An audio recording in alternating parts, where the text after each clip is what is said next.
17º domingo do tempo comum, 28 de julho de 2024. Sejam todos muito bem-vindos a mais um dia do Senhor. O nosso super abraço de aniversário vai para bodas de ouro do casal Fernando Parente e Graça. Eles são de Volta Redonda, Rio de Janeiro. Também Suelen Coelho, Renata de Bragança Paulista, São Paulo, Teodoro, que está completando hoje 8 anos. Parabéns a todos vocês. Este podcast é um oferecimento. Julieste Transportadora. Soluções em transporte de cargas. Máxima qualidade de serviço e segurança em todas as etapas do transporte. Na descrição deste podcast, você encontra o site de todos os nossos patrocinadores. Prestigie! Hoje começa a leitura do 6º capítulo de João, que coloca diante de nós 2 sinais, milagres, a multiplicação dos pães e o andar sobre as águas. Depois é mencionado o longo diálogo sobre o pão da vida. João situa o acontecimento próximo da festa da Páscoa. A abordagem central é a comparação entre a antiga Páscoa do Êxodo e a nova Páscoa que acontece em Jesus. O diálogo sobre o pão da vida esclarecerá a nova Páscoa que Jesus inaugura com a sua vinda.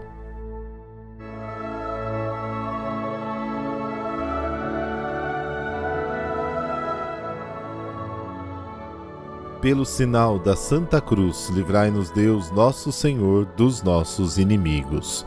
Ó Deus, sois o amparo dos que em vós esperam, e sem vosso auxílio ninguém é forte, ninguém é santo. Redobrai de amor para conosco, para que, conduzidos por vós, usemos de tal modo os bens que passam, que possamos abraçar os que não passam. Amém.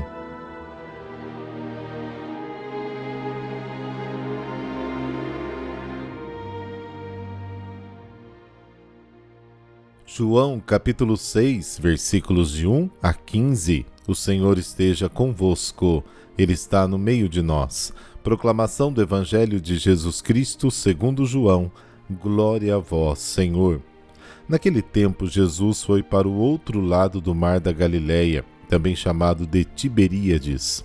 Uma grande multidão o seguia, porque via os sinais que ele operava a favor dos doentes. Jesus subiu ao monte e sentou-se aí com os seus discípulos. Estava próxima a Páscoa, a festa dos judeus. Levantando os olhos e vendo que uma grande multidão estava vindo ao seu encontro, Jesus disse a Filipe: Onde vamos comprar pão para que eles possam comer? Disse isso para pô-lo à prova, pois ele mesmo sabia muito bem o que ia fazer. Filipe respondeu: Nem 200 moedas de prata bastariam para dar um pedaço de pão a cada um. Um dos discípulos, André, o irmão de Simão Pedro, disse: Está aqui o menino com 5 pães de cevada e 2 peixes. Mas o que é isso para tanta gente? Jesus disse: Fazei sentar as pessoas. Havia muita relva naquele lugar, e lá se sentaram aproximadamente 5.000 homens. Jesus tomou os pães, deu graças e distribuiu-os aos que estavam sentados, tanto quanto queriam. E fez o mesmo com os peixes. Quando todos ficaram satisfeitos, Jesus disse aos discípulos: Recolhei os pedaços que sobraram, para que nada se perca. Recolheram os pedaços e encheram 12 cestos com as sobras dos 5 pães, deixadas pelos que haviam comido. Vendo o sinal que Jesus tinha realizado, aqueles homens exclamaram: Este é verdadeiramente o profeta, aquele que deve vir ao mundo. Mas quando notou que estavam querendo levá-lo para proclamá-lo rei, Jesus retirou-se de novo, sozinho, para o monte. Palavra da salvação, glória a vós, Senhor.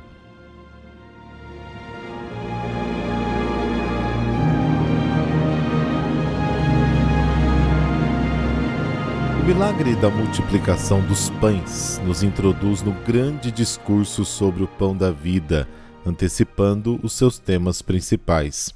A história é importante porque todos os evangelistas a relatam e a colocam no centro da atividade pública de Jesus.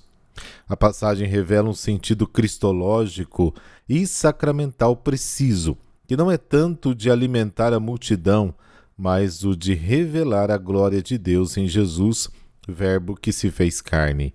O Mar da Galileia é chamado de Mar de Tiberíades, devido ao nome da cidade construída nos anos 1436 d.C. pelo tetrarca Herodes Antipas, em homenagem ao imperador Tibério.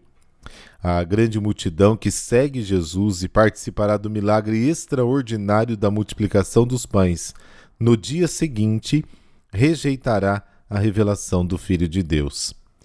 Seguir Jesus para ver milagres não é uma indicação muito autêntica de fé. Na tradição bíblica, Deus se revelou sobretudo no monte, o Sinai, Êxodo capítulo 19, capítulo 20, até o revelador definitivo de Deus, que é Jesus, se manifesta numa montanha. Esta especificidade tem sobretudo um valor teológico. Antes de iniciar o sinal milagre, João diz que a Páscoa, a festa dos judeus, estava próxima, versículo 4.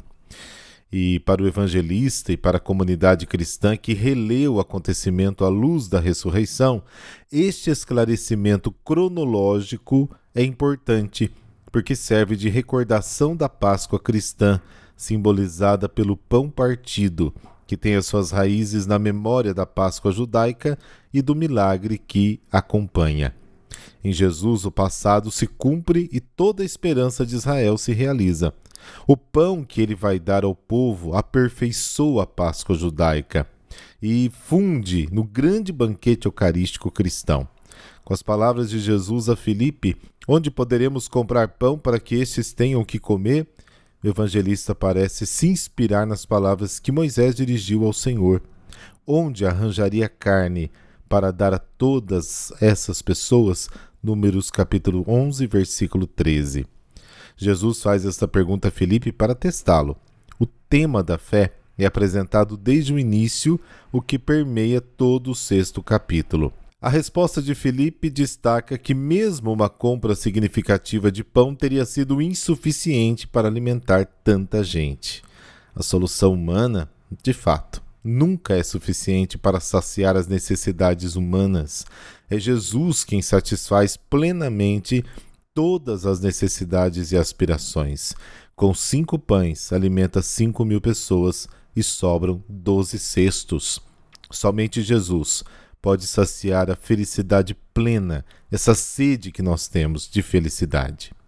João, então, diz que os pães eram feitos de cevada, para indicar que era o pão dos pobres e para relembrar o milagre semelhante realizado por Deus através do profeta Eliseu, segundo Reis capítulo 4. Todos comeram até se fartar. E aí vem a frase, né? Recolhe os pedaços que sobraram para que nada se perca. E isso quer sublinhar o caráter sagrado do pão que sobra, porque é visto, é claro, numa perspectiva eucarística, como sinal da carne de Cristo. O pão de Jesus, ao contrário do maná do deserto, Êxodo 16, é recolhido para não se corromper. E aí tem o número 12, né, que poderia se referir aos apóstolos. Cada um recolheu um cesto. Mas é mais provável que indique a perfeição, plenitude do pão eucarístico que pode saciar a fome espiritual não só dos 5.000, mas de toda a humanidade, de todos os tempos. A multiplicação reconhece Jesus como o profeta esperado para o fim dos tempos. Êxodo capítulo 4, versículos de 1 a 9. Mas também deixa claro que o entusiasmo da multidão é de natureza política. E como a sua realeza é mal compreendida pela própria multidão, Jesus se retira sozinho para o monte. A partir deste momento começa a redução progressiva da multidão narrada neste capítulo, até que Jesus fica sozinho com os 12.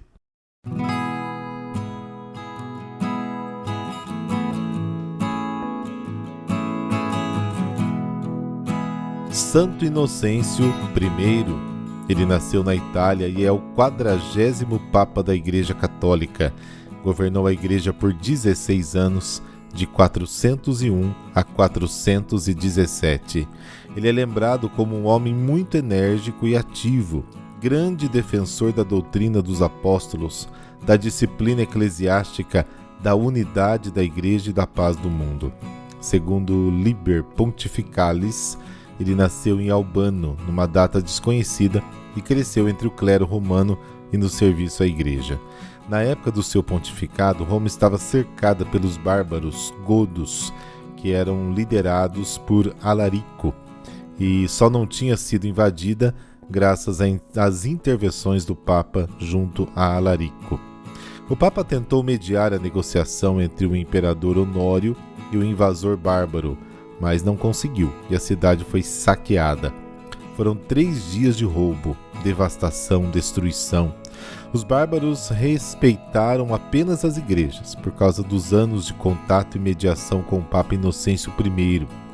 Mesmo assim, a invasão foi tão terrível que seria comentada e lamentada depois por Santo Agostinho e São Jerônimo. Inocêncio enfrentou muitas dificuldades, mas conseguiu manter a disciplina e tomou decisões litúrgicas vigentes até os dias de hoje. Elas se encontram nas correspondências deixadas pelo Papa Inocêncio I.